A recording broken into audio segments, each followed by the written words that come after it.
Ada Bung Rocky Gerung selaku pengamat politik. Selamat malam, Bung Rocky Gerung. Malam. Terima kasih sudah hadir di SBY TV. Oke. Dan juga di samping Bung Rocky ada Mas Mas Hadi selaku Wakil Ketua dari Gerindra Jawa Timur. Selamat malam, Mas Hadi. Selamat malam. Terima kasih. Waalaikumsalam. Kemudian di sampingnya ada Mas Krisman Hadi, Ketua DKS. Mas Krisman, selamat malam. Cak Krisman. Cak Krisman, selamat malam. Terima kasih sudah hadir. Kursinya nggak ada sendenanya. Kemudian di sampingnya ada politisi dari PKB, Mas Amsel Arifin. Selamat malam, Mas. Selamat malam. Terima kasih sudah hadir. Waalaikumsalam. Langsung saja saya ke Bung Rocky Gerung. Kita bicara manuver politik akal sehat. Bahkan Bung Rocky kerap menggunakan kata akal sehat dalam setiap mengkritisi kebijakan-kebijakan yang ada. Apa sebenarnya definisi dari akal sehat yang kemudian ini harus digaungkan terus-menerus? Apakah artinya memang tidak ada akal sehat yang saat ini? Saya tidak pakai kata manuver ya. Manuver itu kata yang terlalu militeristik. Manuver itu artinya menghajar sesuatu atau menghindari sesuatu. Saya pakai istilah bahasa Jawa dari manuver itu namanya belusukan. Jadi belusukan akal sehat sebetulnya. Belusukan akal sehat. Ya, artinya kenapa akal sehat ini harus terus digaungkan? Karena politik itu atau demokrasi itu bukan pemerintahan rakyat. Demokrasi itu government of reason through the government by the people. Artinya pemerintahan akal melalui pemerintahan orang. Kenapa begitu? Sebab politik itu adalah ilmu yang paling rumit, yang memerlukan kapasitas akal yang besar. Karena politik artinya mendistribusikan keadilan. Karena itu misalnya di abad 15, politik disebut sebagai the highest of all sciences. Ilmu tertinggi di antara ilmu-ilmu. Karena untuk mendistribusikan keadilan, dia harus punya kepekaan sosial luar biasa, pengetahuan tentang ekonomi, tentang hukum. Jadi menjadi politisi, dasar pertama aja kecukupan akal. Bukan kecukupan suara, atau bukan kecukupan modal, tapi kecukupan akal. Karena itu saya promosikan akal itu supaya masuk ke dalam kehidupan politik. Alasan pertama. Yang kedua adalah saya mendorong belusukan akal sehat itu melalui kampus. Sebab saya percaya hanya di kampus kita bisa tapis akal bulus supaya akal sehatnya jadi murni itu. Jadi akal sehat itu harusnya diinvestasikan dan dipromosikan melalui kampus. Kalau misalnya kita mau debat politik itu sebaiknya di kampus, di panggung di mana akal bisa diuji gitu. Nggak mungkin kita debat politik di atas panggung dangdut, karena itu satu arah. Jadi akal sehat selalu tumbuh bila ada argumentasi dua arah. Itu dasarnya kenapa saya ngotot untuk masuk ke kampus dan mengingatkan ulang bahwa asal-usul politik adalah kegiatan intelektual. Apakah artinya dalam kondisi zaman sekarang itu sudah mulai hilang sehingga harus terus digaungkan oleh Bung Rocky? Bukan mulai hilang, memang lenyap karena hiruk pikuk politisasi. Ini disebut tahun politik. Padahal sebenarnya bukan tahun politik, ini tahun politiking. Jadi yang ada di situ, ya itu yang tema itu manuver politik. Saya tidak manuver politik, saya manuver akal sehatnya. Manuver akal sehat. Ya, politiknya itu urusan politisi. Tapi tetap saya mendeteksi bahwa ada sesuatu yang hilang di kampus. Sehingga kalau saya datang di kampus, ya orang bergembira, seolah ada yang kembali ke kampus itu. Padahal saya tidak kembali ke kampus, saya hanya menghidupkan ulang tradisi berpikir kritis melalui argumentasi mimbar akademis itu. Meskipun ada beberapa sebenarnya yang juga menolak kedatangan, kalau tidak salah tadi sempat ada penolakan, apakah artinya berarti mereka tidak menerima pemikiran yang sama seperti Bung Rocky? Tidak menerima, takut akal sehat itu menyebar dari kampus. Itu soalnya tuh. Jadi agak aneh misalnya kalau rektor di beberapa negeri menolak saya, loh. Kan harusnya kampus itu mengundang setiap orang ke situ. Untuk diuji dalilnya, termasuk politisi, termasuk aktivis, siapa aja. Tapi faktanya ditolak. Jadi agak aneh bahwa kampus menolak akal sehat, kan apa namanya, contradictio in terminis. Oke, saya ke Cak Krisman. Itu juga yang dirasakan oleh Cak Krisman sebagai seorang budayawan dari sisi Ketua DKS? Tapi bukan budaya, terlalu berat jabatan. Ketua Dewan Kesenian. Siap. Saya sedikit berbeda dan sedikit sama dengan Bung Rocky barangkali. Kalau menurut saya terminologi politik akal sehat itu terminologi yang bernilai himbauannya. Bahkan cita-cita seperti preambul UUD 45 bahwa sesungguhnya kemerdekaan hak segala bangsa bla bla bla. Cita-cita ya. Bahwa memang itu kondisi idealnya begitu. Tapi kan faktualnya kan masih jauh gitu ya, masih jauh. Sehingga saya pikir Bung Rocky ini memang tugas beliau memang sebagai begawan gitu ya. Jadi ya kadang-kadang begawannya dicaci, kadang-kadang barangkali juga dilemparin telur gitu ya. Tapi Cak Krisman juga merasakan itu kah? Ada yang hilang dengan akal sehat yang kemudian digaungkan? Bukannya hilang akal sehat, saya prihatin betul. Karena kenapa? Karena politik itu sebenarnya saat ini Indonesia di titik nadir yang terendah. Kenapa begitu? Saya melihat misalnya politik itu kan butuh kaum tengah yang bebas dan bersih dari kepentingan pragmatis ya, supaya bisa menjadi tempat bertanya ketika terjadi sesuatu yang caotik ya. Tapi coba lihat sekarang kan kampus-kampus itu digerakkan jadi ajang pertarungan. Padahal mestinya kaum tengah itu adalah kaum intelektual kampus dan kaum rohaniwan. Tapi coba apa sekarang yang terjadi? Kaum rohaniwan juga digerakkan untuk ikut di dalam aksi perebutan kekuasaan begitu. Padahal mestinya ketika terjadi caotik politik, maka tempat kita bercermin itu adalah intelektual kampus yang relatif bebas dari kepentingan pragmatis dan kaum rohaniwan. Tapi sekarang tidak. Semuanya ikut digerakkan dan semua ikut dilibatkan. Jumat kemarin saya Jumatan di daerah masjid di daerah Kelambes gitu ya. Saya nggak perlu sebutkan nama masjidnya. Selesai khotbah Jumat juga begitu. Wah, ini tahun politik kita harus. Saya pikir, waduh, ini benar-benar, dan hampir di setiap tempat ibadah juga begitu. Saya pikir kan itu adalah salah satu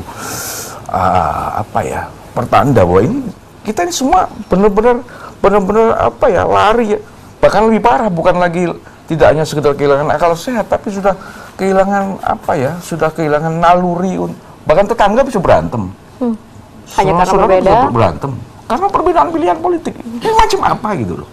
Itu kan menurut saya bahwa yang namanya politik itu kan sebagai sebuah cita-cita untuk diabdikan ya. Ketika orang itu dipilih karena dia dianggap yang terbaik, maka dia dipercaya untuk memegang kekuasaan untuk ngurusin publik gitu loh. Tapi kan kemudian yang terjadi sekarang saya prihatin banget gitu ya. Jadi semua lini yang mestinya itu bisa jadi kaum tengah untuk menilai keadaan semua digerakkan. Oke, sebelum nanti dari politisi menyoroti juga, Bung Rocky, apakah artinya hilang ini karena memang tergerus atau karena tercuci otaknya begitu sehingga yang tadi dimaksud kaum lini tengah oleh Cak Krisman kaum tengah ini ternyata juga akhirnya juga entah ke kanan entah ke kiri tidak berada benar-benar ada di tengah. Saya terangkan dengan cara lain gitu ya. Istilah kaum tengah itu pernah dipakai dalam pengertian olok-olok sebetulnya, the mediocre itu. Jadi kaum yang tidak mampu berbuat apa-apa karena itu berdiam diri di tengah gitu. Nah, tentu yang dimaksud oleh Mas Krisman bukan itu. Tapi kaum yang jadi buffer di antara dua fanatisme itu. Sehingga dia jadi sumur. Yang kiri boleh ambil dari situ, yang kan. Tapi soalnya adalah yang tengah ini memang tersingkir. Yang tengah itu kehilangan kemampuan untuk memberi analisis karena dia masuk di dalam jebakan dua kandidat yang dua-duanya sebetulnya kurang secara ideal gitu. Orang tengah itu orang kampus itu selalu ingin memaksimalkan. Ini udah nggak bisa dimaksimalkan, nggak bisa dimaksimalkan.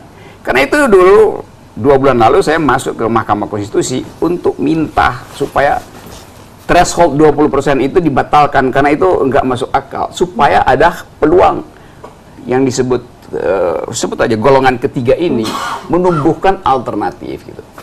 Sekarang orang mengulangi duel 2014 kan, tapi sudah itu hasilnya, kita nggak bisa bikin apa lagi kan udah diputuskan. Karena itu saya ambil jalan baru, yaitu masuk ke kampus itu untuk menyadarkan bahwa hari ini itu temporer politiknya. Yang saya maksudkan adalah kita investasikan infrastruktur akal sehat itu supaya 2024, jalan ke 2024 tersedia bagi generasi baru, bagi milenial baru, bagi budayawan yang berupaya untuk mengulang kebahagiaan dan keindahan kita ketika berpolitik di awal kemerdekaan. Ada debat habis-habisan di antara para politisi, terus itu makan soto rame-rame itu, bercanda-bercanda. Tapi kekuatan argumen di awal Republik ini berdiri, nggak ada apa-apanya dibandingkan dengan yang sekarang yang sangat tipis argumennya. Nggak ada fanatisme waktu negeri ini berdiri. Bertengkar memang bertengkar, tapi ada referensi. Yang satu pakai Marxisme, jelas referensinya kemana. Kalau sekarang berarti tanpa dasar? Tanpa dasar, karena ini cuma mau tukar tambah elektabilitas itu. Okay. Jadi kita terpancing justru pada yang disebut sebagai atavisme itu. Membuat politik itu beku karena ingin kembali pada identitas-identitas yang sudah jenuh gitu. Itu saya kira betul tadi. Jadi mesti dibelah kebekuan ini dengan satu ide itu.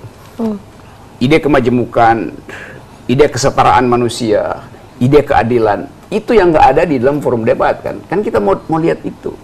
Jadi ada kegalauan pada masyarakat sehingga sekarang masuk akal kalau orang mulai berpikir kalau begitu kampus ya udah netral artinya non-blok. Non-blok artinya golput. Sekarang kekuasaan merasa terganggu dengan golput itu. Nah, hal yang kedua yang saya mau terangkan, saya mengambil sikap bukan, kan orang sebut saya berpihak, saya nggak berpihak pada siapa-siapa. Kalau dikatakan misalnya saya berpihak pada oposisi, loh saya dan dia sama-sama oposisi, buat apa saling memihak gitu? Sebelum ada partai-partai oposisi, sudah beroposisi. Jadi kalau dibilang pro Gerindra, saya nggak pro Gerindra. Saya pro hak saya untuk memperoleh kemungkinan alternatif itu. Saya ingin, bahkan sempat ada yang mengatakan terlalu banyak mengkritik dari sisi pemerintahan, artinya secara tidak langsung akan langsung dijudge bahwa Bung Rocky ini ada di posisi yang berbeda. Pikiran piciknya begitu. Kemampuan kita untuk menghasilkan alternatif adalah dengan mengkritik. Karena saya sering katakan, tugas akademisi adalah mengkritik establishment politik, establishment pengetahuan, bekuan kebudayaan, kan itu yang mesti kita kritikan. Oke, Bung Rocky sebentar ditahan dulu, saya ke para politisi yang ada di sini yang juga sudah hadir, karena ini juga apa yang disampaikan Bung Rocky mau tidak mau menyentil para politisi juga. Mas Samsul, perkembangan politik, para politisi seperti apa menanggapinya dengan statement dari Bung Rocky? Sebetulnya menjadi tidak mempunyai akal sehat karena terlalu banyak asumsi-asumsi yang ditelurkan oleh para politisi atau para pendukung yang fanatis pada salah satu calon, yang juga disampaikan oleh para pengamat. Jadi seakan-akan netral tapi sebetulnya berpihak. Nah, ini yang kemudian menimbulkan orang tidak akal sehat, tidak mempunyai akal sehat. Fakta-fakta di lapangan telah menunjukkan bahwa banyak kampanye-kampanye yang dilakukan oleh masing-masing paslon itu yang sudah tidak mengarah pada akal sehat. Bahkan cenderung menghalalkan segala macam cara, dengan berbagai macam cara di situ. Yang penting target elektoral tadi itu memenuhi target, gitu itu kan. Terlebih di Jawa Timur, karena Jawa Timur dianggap penentu, dianggap lumbung dan lain sebagainya. Akan tetapi begini, bahwa itu adalah plus minus, bahwa ide-ide yang kita lontarkan sehebat apapun Bung Rocky di sini dengan ide cemerlangnya menggunakan akal sehat masuk kampus, faktanya hari ini masih banyak ditolak di kalangan kampus, kan begitu Bung Rocky. Artinya apa? Tidak semua ide baik yang dilontarkan oleh pengamat, dilontarkan oleh para ahli di situ tidak tentu diterima dengan baik juga oleh masyarakat. Mas Samsul berarti melihat apa yang disampaikan Bung Rocky ini adalah ide baik, begitu? Sebetulnya baik, tergantung yang menerjemahkan sekarang. Meskipun kalau dari sisi partai sebenarnya Mas Samsul ada dalam posisi yang lebih sering dikritik. Justru kalau menurut saya, kalau masyarakat di Jawa Timur ini khususnya berakal sehat, maka mereka akan milih pasangan 01. Oh oke. Kita tidak sedang berbicara terkait dengan hal begini, itu. Karena konteksnya adalah akal sehat, politik akal sehat. Karena kalau kita pilah, kita urai satu-satu, maka tentu orang akan mempertimbangkan, orang akan mempertimbangkan mana yang positif, mana yang negatif, ya kan? Kalau dalam bahasa kami, mana yang manfaat, mana yang mudarat, di situ akan pasti menjadi sebuah pertimbangan-pertimbangan, ya kan? Nah, tentunya ini yang saya katakan, ketika kita berakal sehat semua, maka bisa dipastikan bahwa di Jawa Timur ini bisa mengarah pada pasangan calon tertentu. Oke, saya ke Mas Hadi. Ya, namanya tanggapan dari politisi kan wajar. Kemana kiblatnya kan pasti akan didukung. Sama dengan Gerindra, kalau kita fair aja lah. Artinya apa? Ketika kita bicara akal sehat, semuanya itu harus fair. Kalau bicara akal sehat tidak fair, itu berarti tidak sehat. Gitu. Makanya Gerindra dari awal statementnya komitmen pada aturan main. Kalau memang debat seperti contoh debat pertama, kalau dilaksanakan secara fair, ngapain harus direkayasa? Gitu. Udahlah dilepas saja kalau itu memang betul-betul siap untuk mempersiapkan menjadi pemimpin yang leadershipnya yang betul-betul teruji gitu loh. Tapi yang terjadi apa? Setiap debat yang pertama itu menunjukkan karakteristik bahwa memang tidak ada kesiapan menjadi pemimpin. Loh, kalau sudah tidak ada kesiapan, mengapa harus dipaksakan? Tapi artinya berarti memang apa yang diluncurkan atau dikeluarkan oleh Bung Rocky ini kemudian digunakan untuk menyerang. Saya tidak menyikapi ketika Bung kita Rocky berbicara akal maupun sehat Ibu begitu? Kris. Itu urusan beliau-beliau lah, wilayahnya beda. Ya. Kita bicara di jalur politiknya. Jadi kalau mau main fair, ya fair play lah, yang jujur, yang adil ya. Jangan sampai yang dari masalah DPT sampai sekarang belum kelar. Sampai yang namanya tidak punya hak untuk mencoblos, dipaksakan untuk mencoblos. Nah, ini salah satu akal yang tidak sehat, dipaksakan. Makanya ada apa? Kalau kita mau bicara masalah fair play, ya di debat itu ayo kita adu konsep.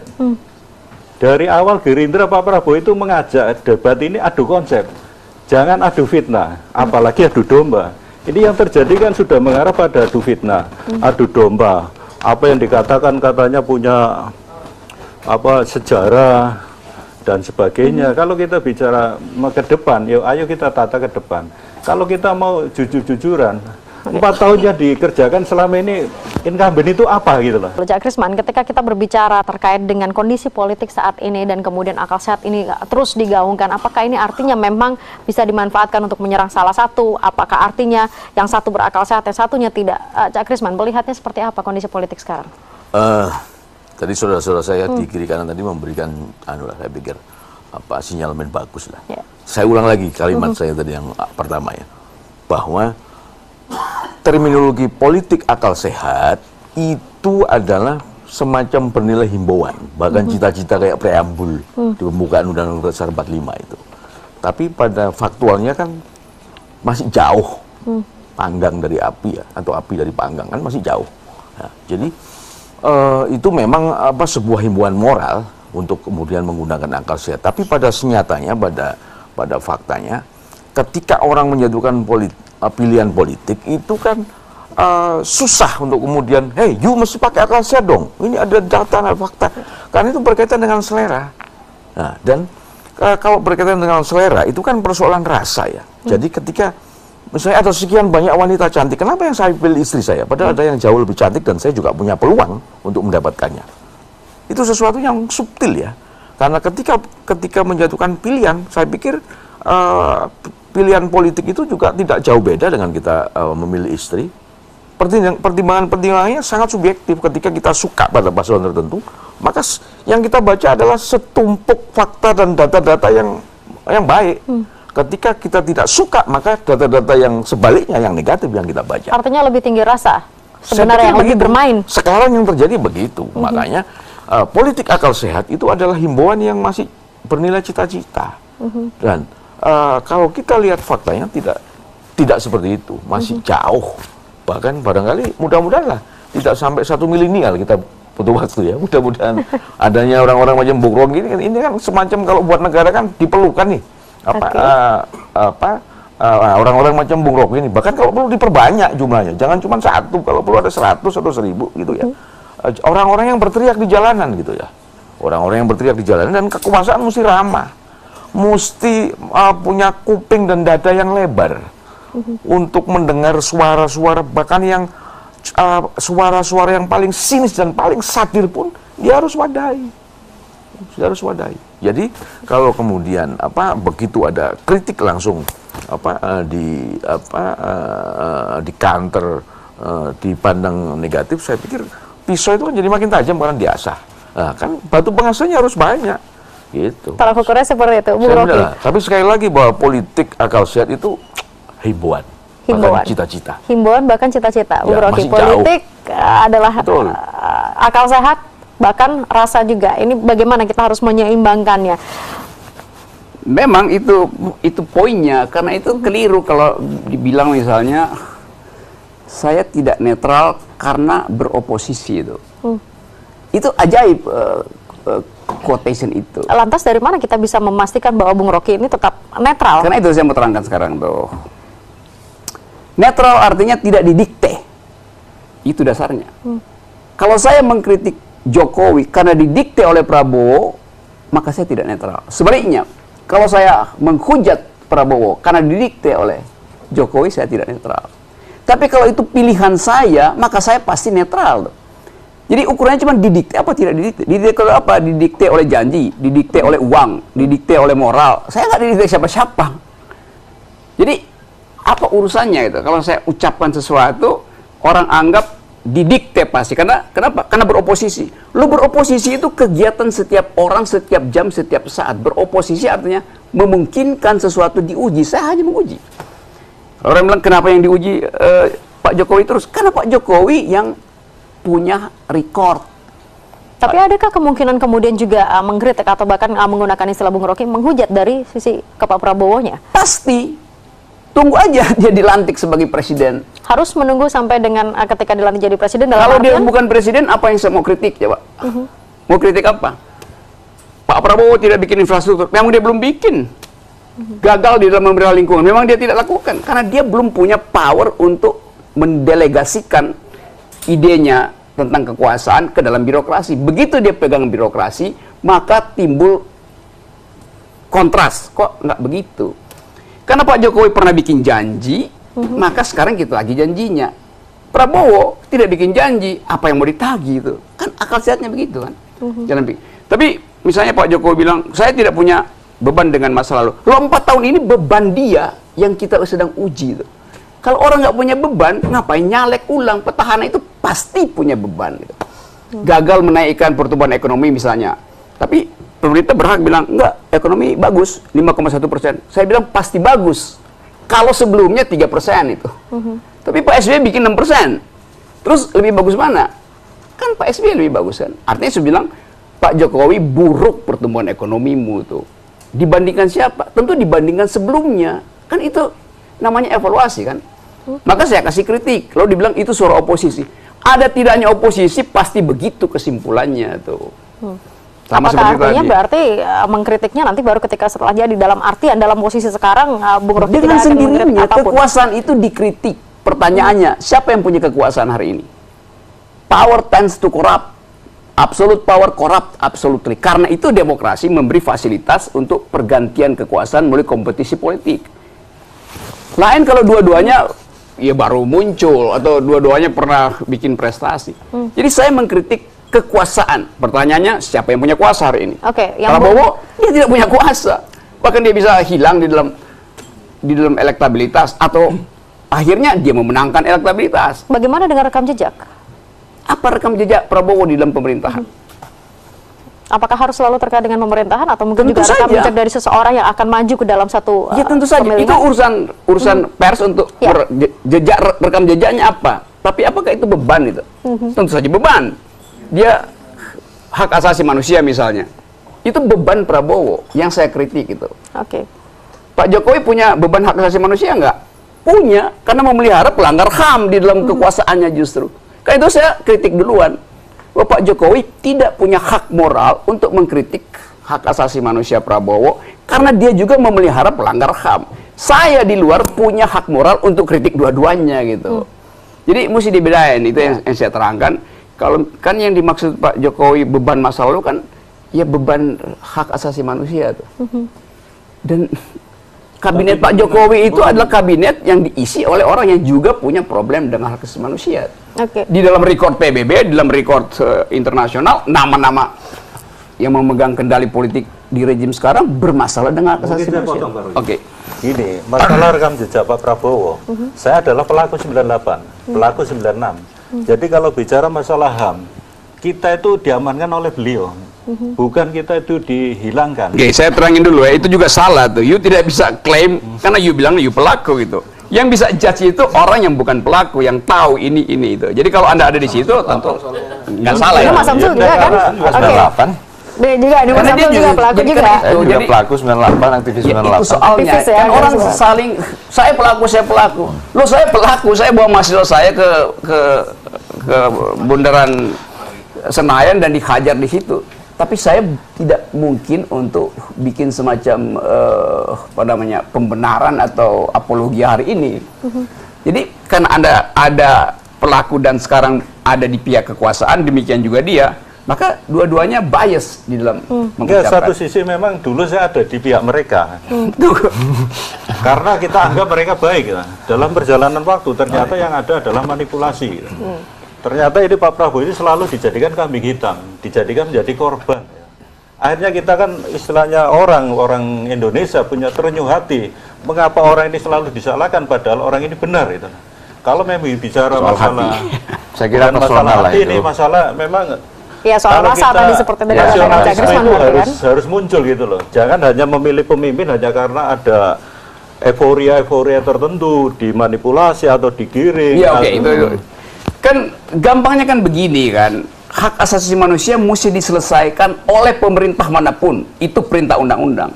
Pertanyaan saya, Pak Jokowi selama 4 tahun menyelesaikan itu apa enggak? Tidak. Artinya dia melindungi pelanggaran hak asasi manusia. Di dalam hukum berlaku prinsip habeas corpus. Selama kasus itu belum ada di depan pengadilan, before the law, maka harus dianggap pelanggaran hak asasi manusia masih berlangsung. Jadi Pak Jokowi memelihara pelanggaran itu selama 4 tahun. SBY juga, Mega juga, ya boleh.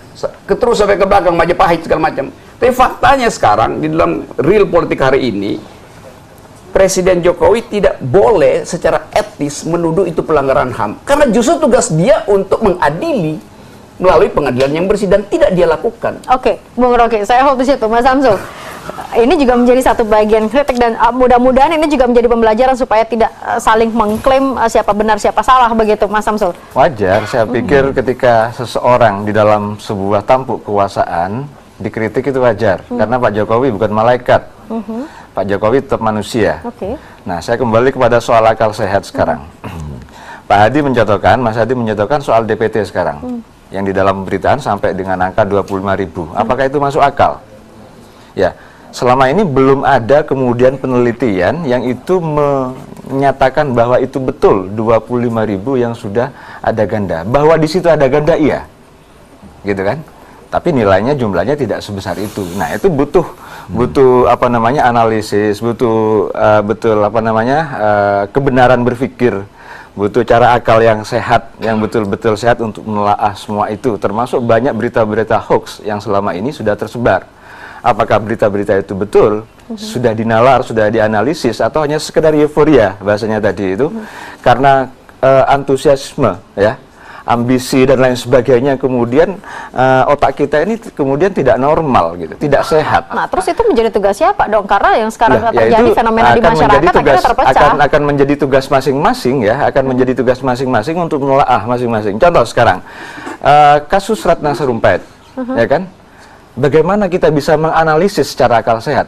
Tidak mungkin. Ketika kejadian di situ jauh dari polisi yang jaraknya sekian dan lain sebagainya, itu jauh dari akal sehat. Tapi nyatanya hoaxnya, informasinya sudah disebar kemana-mana. Bahkan tokoh sekelas Amin Rais yang di Sumut menyampaikan seperti itu. Nah, apakah analisa seperti itu dibilang sebagai akal sehat atau tidak sehat? Nah, karena kepentingan tertentu yang ada di dalamnya, segala macam cara ditempuh, termasuk pemberitaan hoax, penyebaran hoax dan lain sebagainya seperti ini. Nah, ini bukan berarti kita menuduh salah seorang tidak mempunyai akal sehat, tapi kemudian sekali bertokoh sekelas Amin Rais ini tidak menggunakan nalar akalnya untuk menganalisis apakah betul itu sebuah kejadian atau tidak, gitu kan? Nah, banyak kemudian hal-hal yang menjadi analisis kita. Saya bukan berarti membenarkan semua apa yang disampaikannya dilakukan oleh Pak Jokowi dan Yai Ma'ruf, tidak. Bahwa Pak Jokowi tetap manusia, bukan malaikat. Artinya dari 100% yang dicanangkan, yang dijanjikan, belum tentu 100% bisa terlaksana. Tidak juga Prabowo gitu loh. Ketika nanti ditakdirkan jadi jadi persen, wah saya nggak yakin 100% apa yang dijanjikan bisa dilaksana. Ya, karena secara kekuasaan di pemerintahan memang belum pernah berubah. Tapi paling tidak Pak Prabowo adalah pernah memimpin sebuah lembaga di situ yang di situ juga banyak kesalahan dan kekurangan. Tentunya itu akan menjadi celah untuk kita antem misalnya soal hak asasi manusia, soal masa lalu, aktivis 98. Kita juga merasakan karena saya juga sama-sama aktivis 98. Gitu kan? Nah, sehingga apa? Saya pikir kembali ke akal sehat, bagaimana kita menganalisis dan mendukung ini betul-betul dilahirkan dari sebuah akal sehat yang kita miliki. Oke, gitu kan? Mas Samsul, sebentar. Saya sedikit mengupas soal Yai Ma'ruf. Yai Ma'ruf yang awalnya didukung oleh 212, dipuja-puja oleh 212, kemudian menjadi bagian dari Pak Jokowi, sekarang serangan bertubi-tubi pada Yai Ma'ruf. Gitu kan? Nah, ini kan ketidaksehatannya di mana?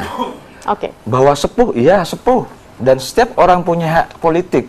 Kalau dibilang sekarang orang ambisi, ya Pak Prabowo lebih ambisi, 3 kali kalah loh. Ya kan? 3 kali kalah dalam setiap kontestasi dan permainan di situ. Kalau dibilang ambisius, ya Prabowo lebih ambisius. Yai Ma'ruf ini baru pertama kali loh.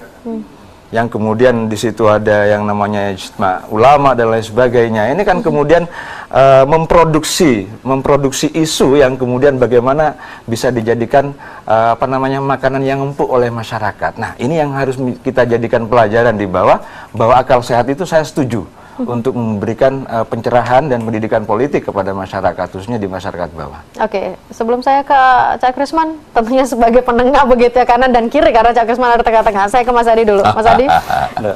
Oke lah, kita bicara masalah akal sehat. Akal sehat itu tidak perlu dikaji, tidak perlu semacam dievaluasi dan sebagainya. Akal sehat itu yang perlu diterapkan gitu loh. Dalam sistem ketatanegaraan kita, ketika kita menerapkan akal sehat, sebenarnya tidak ada persoalan gitu loh. Tapi yang terjadi sekarang itu penguasa banyak melontarkan, banyak menerapkan akal yang tidak sehat. Contoh satu hal, hanya seorang kepala desa di Mojokerto, di Jawa Timur, hanya ingin mendukung kehadiran Sandiaga saat itu. Saya sebagai panitianya saat itu, saya mendampingi Mas Sandi, hanya ingin istilahnya meluapkan kegembiraan ada tokoh nasional datang. Dia seorang kepala desa, hanya ingin menyampaikan simpati.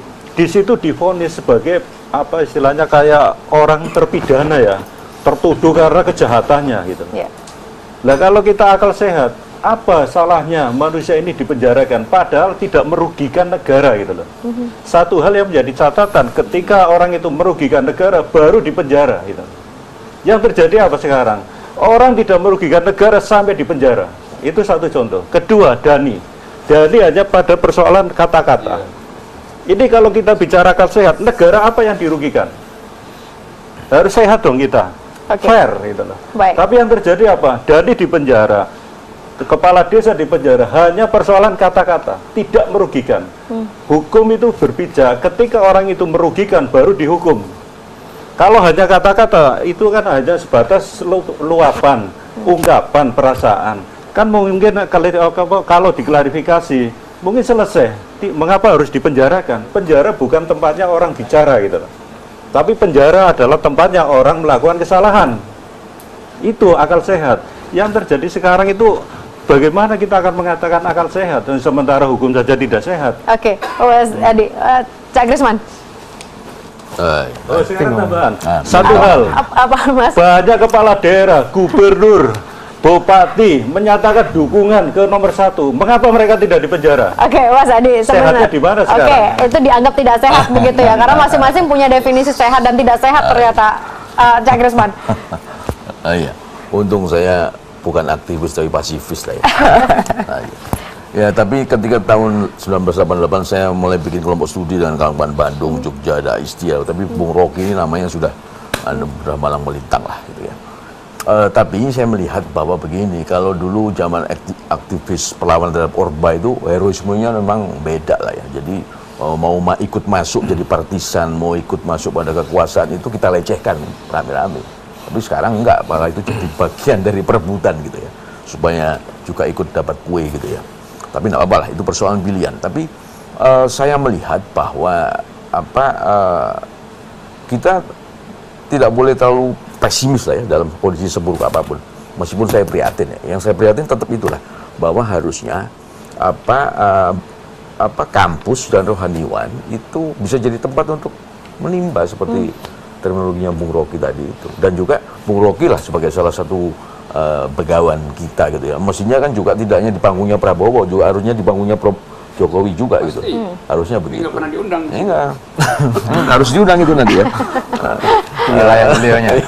Kecuali saya manggung di DPP gitu. Jadi apa Mungkin supaya kita sudah ada cap lebih dulu kayaknya.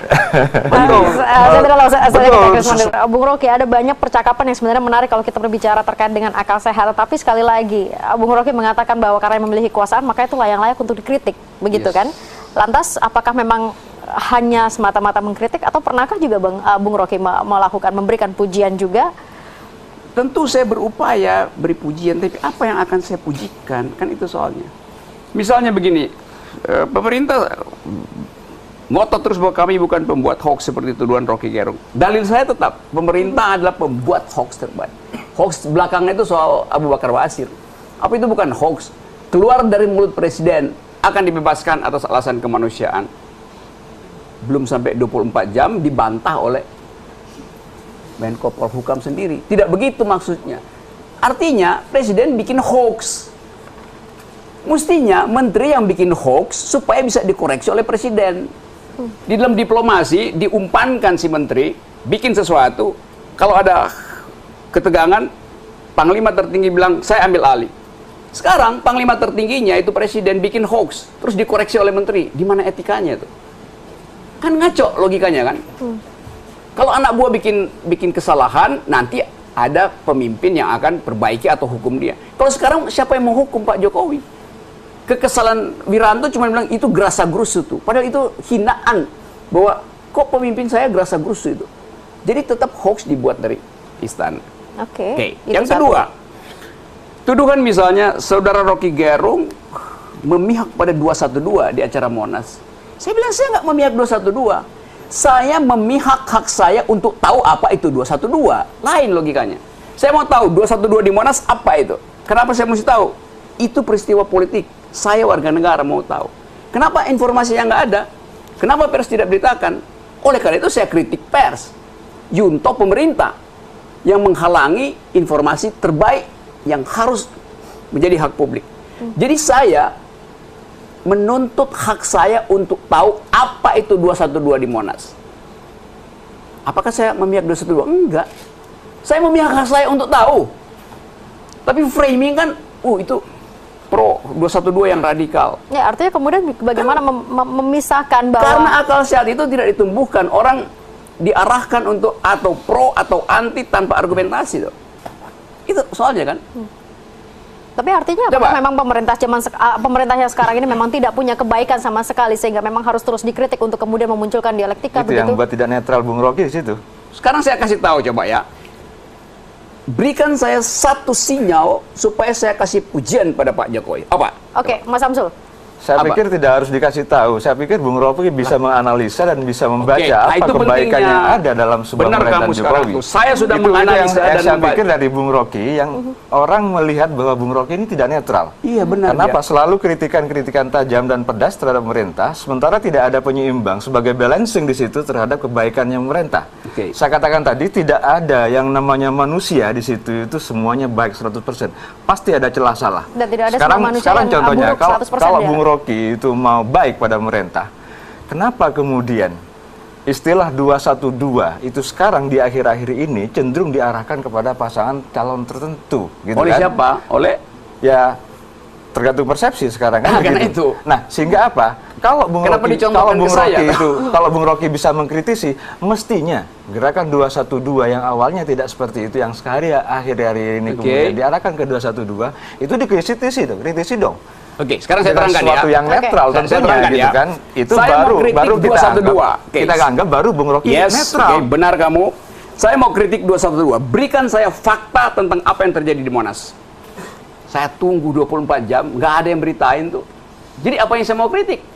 Artinya pemerintah menghalangi orang mengetahui 212. Karena itu saya kritik pemerintah, kenapa halangi hak saya untuk kritik 212. Tapi saya juga tetap terus mengejar. Artinya begini, Bung Rocky terus mengkritik.